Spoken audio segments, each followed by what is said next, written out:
বঙ্গভবনের দরবার হল থেকে সরিয়ে ফেলা হয়েছে শেখ মুজিবুর রহমানের ছবি। এর পরিপ্রেক্ষিতে শেখ মুজিবের ছবি সরানো ঠিক হয়নি বলে মন্তব্য করে তুমুল বিতর্কের সৃষ্টি করেছেন বিএনপির সিনিয়র যুগ্ম মহাসচিব অ্যাডভোকেট রুহুল কবির রিজভী।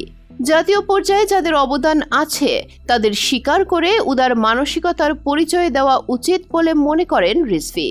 তিনি আরো বলেন, ৭৫ পরবর্তী সময়ে খন্দকার মুশতাক শেখ মুজিবের ছবি নামিয়ে ফেললেও জিয়াউর রহমান ক্ষমতায় আসার পর তার ছবি পুনর্স্থাপন করেন।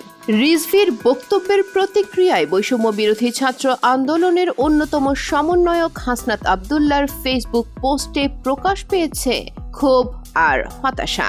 বিভাজনের রাজনীতি নিয়ে সন্দিহান হাসনাত শঙ্কা প্রকাশ করে লিখেছেন, রাজনীতিবিদরা হাত মেলাচ্ছে আর বিপ্লবীদের ফাঁসির দড়ি এগিয়ে আসছে। কে তবে হাত মেলাচ্ছে কার সাথে? হাসনাতের ফেসবুক পোস্টে এসেছে বিএনপি আওয়ামী লীগের এক হওয়ার ইঙ্গিত। এও কি সম্ভব? রাজনীতিতে শেষ বলে যে কিছুই নেই। ক্ষমতার মসনদে বসতে হাঁটতে হতে পারে যে কোনো পথে। দুই বৃহৎ রাজনৈতিক দল যদি প্রকাশ্যে কিংবা অপ্রকাশ্যে ঐক্যে পৌঁছায়, কি ঘটতে পারে দেশে? আপনার কি মনে হয়?